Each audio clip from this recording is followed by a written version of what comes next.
Hello and welcome everybody to this year's virtual World Conference. My name is Lars Knoll, I'm the Chief Architect of Qt. And I'm going to talk a little bit about what's cooking, what new things are coming, and some of the things that we've just have released to you. A lot has happened since last year's World Summit, and we've had a lot of focus, especially on the next major version, Qt6, which the majority of this talk will be about. But before we go there, let's have a quick look also at some other things. Let me start off with Qt Design Studio. We have released a new version of Qt Design Studio just a little while ago, Qt Design Studio 1.6. And I'm going to show you a few of the new features in there. Mainly, we've done a lot of work on simplifying the workflow, making it easier for you to use Qt Design Studio. For example, setting up textures and materials for a certain object becomes a lot easier now. You can just drag and drop textures onto Design Studio and connect things up. We've done a lot of improvements in the connection editor. It works now similar to the binding editor that we already had in there. And we have a new editor for transitions and animations, which is very much in line with how the timeline editor looks like. Another new feature is that we've added support for 3D effects to Design Studio. So as you can see here, you can easily add an emboss or other filters to the scene and add effects to that. We've also added a new flow view, which allows you to generate and design the flow of your application graphically. You can select different states of the application and do the transitions and edit the transitions in there, and even have decision points where you decide how things continue afterwards. The next thing is that we've also added support for better or improved support for Qt for microcontrollers, Qt for MCU. As you might have heard, Qt for MCU is our product that brings Qt and Qt6, the Qt6 technology, to microcontroller type processors. There are certain limitations in there, and not all the features and all the bells of whistles of Qt6 are available in Qt for MCU. With the new improved support, we are actually showing you what is available and what's not available. We automatically disable the functionality that you cannot use in Qt for MCU if you choose that as your profile. With that, let's move over also to Qt for microcontrollers, where we released version 1.4 a little while ago. It's very much an incremental release on top of what we've done before. So the focus is to be able to bring Qt onto small embedded devices, microcontroller style devices with not a lot of RAM, not a lot of ROM, and rather low-end processors. We've added support for a few more processors there, but the main thing that we've done is to add support for the Monotype Spark engine. Fonts and text are usually one of the biggest memory hogs in these kind of applications, especially if you're targeting countries outside of Western Europe or North America. If you need to support multiple languages in your application, you need to support Asian fonts. The memory usage of those go up very quickly. And as you can see here, memory usage of those kind of applications, if you want to, for example, use that with a Chinese or a Japanese font, is rather high. Monotype Spark engine helps there to bring that memory usage down significantly. And with Qt Design Studio 1.4, you can easily use that. It's just a compile switch away, just a configuration option to enable that font engine, and with that, reduce the ROM consumption of your application by a large degree. With that, let me now move over to Qt6, our next major version that we're looking at and that we've been developing over the last year. We've been spending a lot of time and effort getting Qt6 out of the door and making it ready for you. There's already some versions available, pre-release versions that you can try out. Go ahead and try them, but let me also show you now what's in the package and what we've done. Let's start off a little bit with the high-level goals that we've had with the development of Qt6. The main focus here has been to prepare our product for the future, for the next years to come. We wanted to make sure that we can fix architectural limitations that we've identified in Qt5. Make sure that we can work on performance, improve those beyond what we were able to do within the Qt5 series. Of course, with making things ready for the future, there's also a bit of house cleaning that's happening. So we've been removing old deprecated functionality and generally cleaning up our code base. We've been working towards supporting package management and making it easier to actually add additional packages to the product in a separate way. I'll talk a bit about that later. And with that also comes then a smaller and more modular core product. Last but not least, of course, one of the goals has also been to have a good compatibility with Qt5.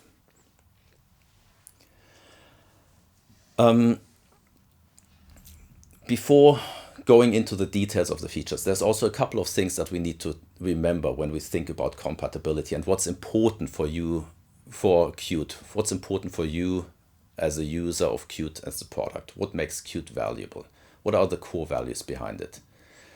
And those we need to really take care of when we develop the new version. Those values are things like being cross-platform, working on all major desktop, mobile and embedded operating systems. The maintainability of the code base that you are writing is really important for us. And of course, also with that comes the fact that we need to be compatible as much as possible with previous versions.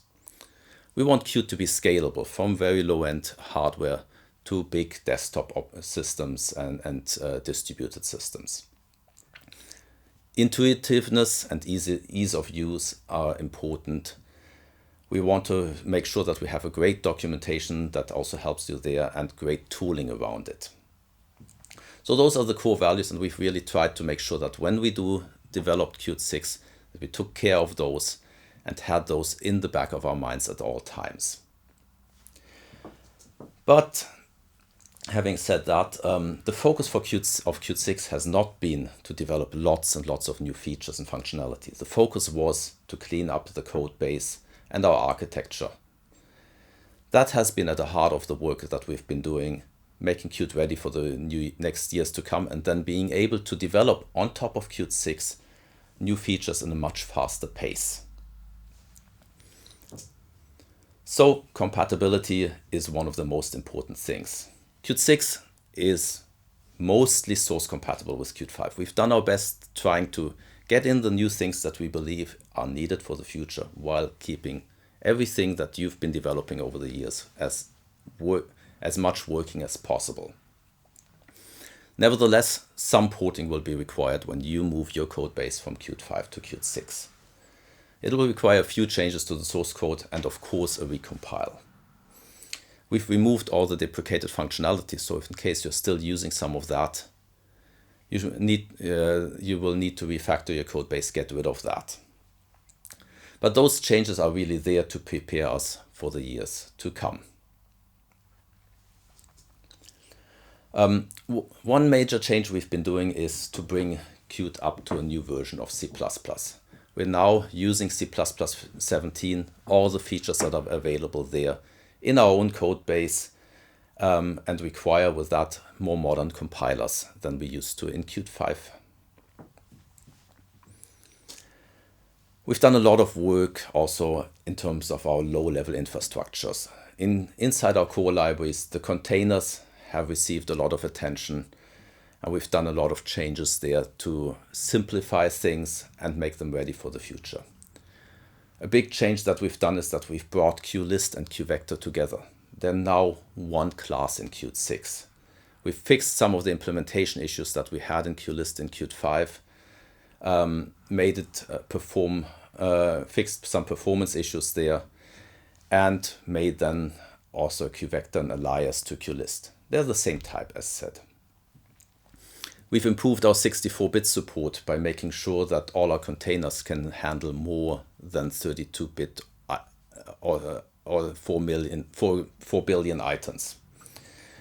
We've rewritten QHash and QMap, making them more modular. QMap basing those on the standard containers, and QHash having its own new implementation. I'll talk more about those in a separate talk later on in this conference. So if you want to hear all the details, come to that talk. And we've done a lot of work also to fill our API gaps that we had towards the standard containers. Things like move operations, supporting those consistently, mplace, ranges, and initializer lists. We've done work on Unicode and our string handling, making sure that all our text handling in Qt6 is Unicode based. We assume that source code nowadays is UTF-8. That's something that is the default on pretty much all compilers nowadays anyway. And we've cleaned up our string-related classes to make that a more consistent set, added explicit support for UTF-8 as a text encoding, and we moved legacy encodings out of the core libraries into a set, so that we basically have a more consistent story around Unicode there. One of the big new features and architectural enhancements we've been doing for Qt6 is adding support for bindings. Bindings is a concept that we first introduced in our Qt and QML language, where you can have relations between properties that we always keep up to date. So you can basically say this property depends on this other property with a certain expression, and we make sure the relationship is always kept alive. We've now brought this property system from Qt back down into the base of Qt, into the core libraries, and make it available to the C++ side of Qt, and make sure that you can use it all over Qt everywhere. We've added a seamless integration with Qobject, which is basically a simple extension of the existing property system, and we've added a new Qproperty class that make bindable properties also possible outside of Qobjects. Further improvements on the non-graphical side is we've added a Qt5 compat module that will help you in the ease porting, where some of the deprecated classes of Qt5 are still available for you for a time to come. We've done multiple improvements in for example, the networking stack, with SSL, TLS improvements. We've enabled HTTP 2 by default, and you can also now write your own plugins to the Network Access Manager. Finally, we've also done a lot of work on concurrency and multi-threading with a fully rewritten Qt concurrent framework. I'll talk about that also in a separate talk, and you can get more details there. Moving up the stack into the graphical areas, we've done work there on unifying our pointer handling. Whether you have a mouse pointer or a touch device, a touch screen, or a tablet, those are actually specializations of a generic class, the pointer event, and not separate things anymore, where we share the data, where we have common data structures, and where we do also track the input devices that are associated with certain events and the history of those events points for you. And that helps resolve a lot of recurring issues and problems that we had in Qt5 that were not easily solvable there, when you had to combine touch and mouse handling inside complex controls. For example, if you had a touch-enabled control inside a flickable, inside something that you could flick up and down, resolving those problems of who gets the events, who handles things, that's something that we can now do in a much, much better way. The graphics architecture has been one of the main things that we've been working on, revising that one and making sure that it's up to date with what the requirements nowadays are. When we 8 years ago did Qt5, we thought that we could rely on OpenGL as the cross-platform API for doing 3D and 3D graphics. The world has changed over the years now with the introduction of Metal, Microsoft staying with DirectX 11, Vulkan has been added. So we now have a multitude of different platform APIs for doing 3D graphics. Qt, of course, wants to make sure that this is not a problem for you. We want to have a cross-platform, a unified layer on top of that and work with those native APIs.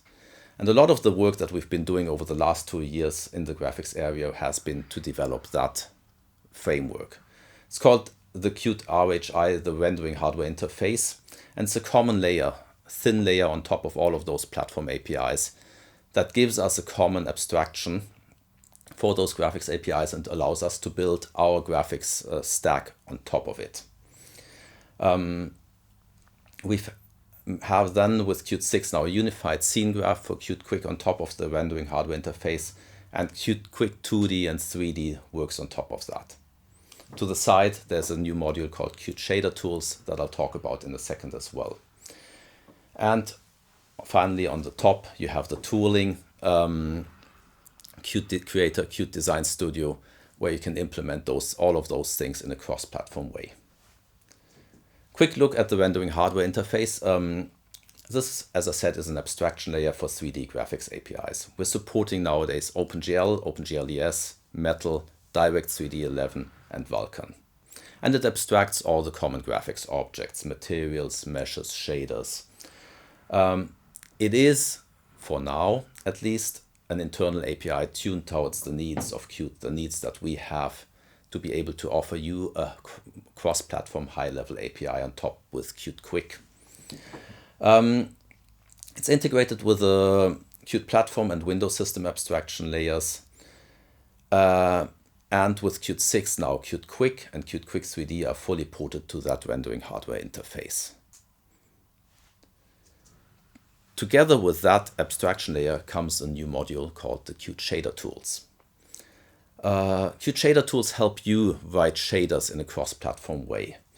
It enables that support for you. So it allows you to write a shader once and then recompile it to all those graphics APIs. So you write your shader in a Vulkan-style GLSL, and then you can recompile it to the Metal shading language, to DirectX 3D shading language HLSL, or to OpenGL to be an OpenGL shader. And we have support for that both at runtime and at build time. So the big takeaway and what's really important to note is that Qt6 uses the native graphics API of each operating system. We're not using OpenGL on all of those operating systems anymore. We're now using Metal on macOS and iOS. We're using DirectX 3D on the Windows platform. And we're using Vulkan on Vulkan-enabled devices, or Android, for example, modern Android systems. Qt Quick 3D has been a large focus area for us over the years. This is really adding full 3D support to our Qt Quick technology. Qt Quick has traditionally been focusing mostly on 2D user interfaces. With Qt Quick 3D, we've now added all of the 3D support that is required there. And you can see a lot of that is already available in 5.15. But with Qt6, we've taken one step further. We've brought it over to use the rendering hardware interface. And we have now one scene graph that allows you to very efficiently combine both 2D and 3D in one scene. We've done a lot of work to optimize support for external assets that you create in content creation tools. So we've enhanced our PBR support so that materials that you design in a tool such as Blender or Maya really look as they are designed. We've greatly improved the support for GLTF2, supporting the base spec and most of the common extensions. That together will give you a great new functionality there and allows you to do a lot of cool and new things in 3D with a very good performance. Qt Quick Controls, another piece of our Qt Quick technology stack, is something that also has received a lot of attention. And one of the goals for us there was to bring that back also and make it usable on the desktop platforms. As you might know, in Qt5, Qt Quick Controls had their own look and feel, and the stylability was rather limited. In Qt6 now we've brought support for desktop styling to those Qt Quick Controls. So you can get the native look and feel on macOS, Windows and Linux as well. Here you can see one example with a dark style, metal dark style. And on the next, and here there's an example showing the Fusion style on Linux. So those are some of the big changes and improvements that we've done inside the Qt frameworks. But we've also done work surrounding that. We've been working on our build system and changing that over to CMake, as I've talked about already last year. So far, Qt has always been built using our old build system, CMake, but we've been changing that now over to the standard CMake tool, which is the standard for most C++ projects out there and what many people use. This has the advantage that you're also getting a much better CMake support for your application and if you are using CMake. We're using it also consistently to build Qt ourselves. CMake, the old build system, will still be there and supported, so if you have a CMake based project, there's nothing for you to worry about. You can just bring that over to Qt6 and continue using it. Package management is another big topic that we've been looking into. We wanted to make sure that it's easier to discover additional content, make it simple to use that and integrate that with the Qt installer so that we can modularize things. And the package management system that we've been working on is then going to be a delivery mechanism for most of our supported add-ons and third-party content and tools. The big advantage here is that we can decouple release cycles from the Qt releases. We can with that reduce the size of the core Qt deliverable, making it easier to work on minor releases of the core product, and can also release add-ons at their own cycle, so that whenever we have new functionality available in an add-on, we can release a new version easily for you. Another advantage for you is that you can only install what you need, reducing the size of your download code, making things better in that respect. And we have a more reliable release process getting things out. So, as I said, this means we have a smaller core product for Qt6. Qt 6.0 will basically contain the essential modules, core, network, concurrent, GUI, widgets, QML, Qt Quick Controls, and a good set of selected add-ons. The shader tools I've talked about.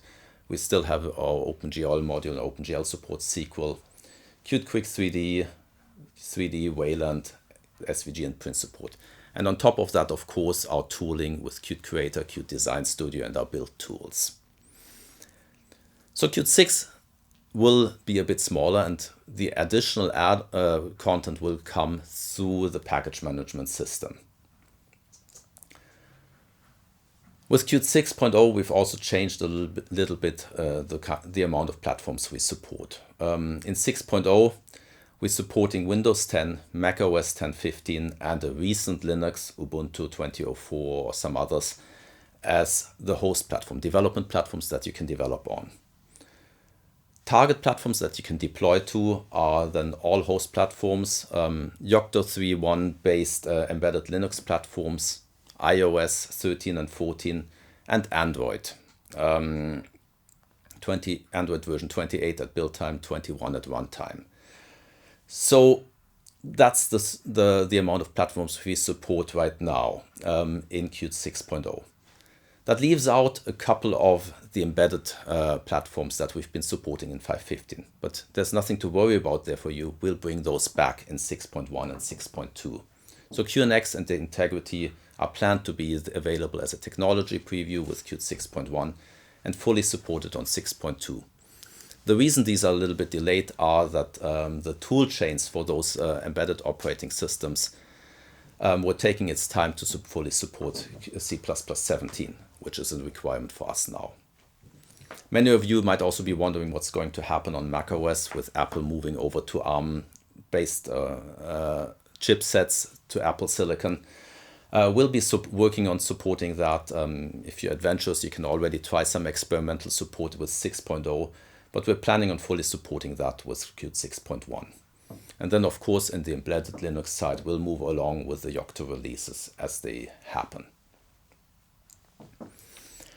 The release roadmap, Qt 5.15.2 for the old Qt 5.15 releases will come out in November. That's the plan right now. Then we'll move over to Qt 6.0 in December. At the same time, approximately, we'll also work on having a new major version of Design Studio out that supports Qt 6.0 and a new version of Qt Creator 4.14. 6.1, the next feature release after 6.0 will probably come then in around the first half of 2021, and 6.2 is planned for the second half. Then finally, let me give you an outlook of what's going to happen after 6.0. As I said, there are quite a few add-ons that are right now not yet supported in Qt 6.0 that we had support for in 5.15. So we'll be working on incrementally bringing those over to Qt 6.0 after the to Qt 6 after the 6.0 release. They'll be delivered through the package management system as they are ready. We're also going to work on other things like making all our properties bindable. I've talked about the new property system and making the binding support there. Not all of those are yet enabled in Qt, but we'll make that happen over the next minor releases. We're going to extend also the APIs for Qt Quick and Qt Quick Control and to have more C++ APIs available for you there. I know this has been a long, outstanding wish list item for many of you, that you wanted to have more control over those things from C++. We'll be working on that and hopefully have more and more APIs available there for you over the next couple of minor releases. And then we're working on rather large improvements on the QML performance that we can do based on the infrastructure work that we have been doing for Qt 6.0. So those are some of the good things that will be coming in the next couple of minor releases. With that, I'm actually at the end of my talk. I'd like to thank you very much for listening. And I hope you'll enjoy the rest of this conference.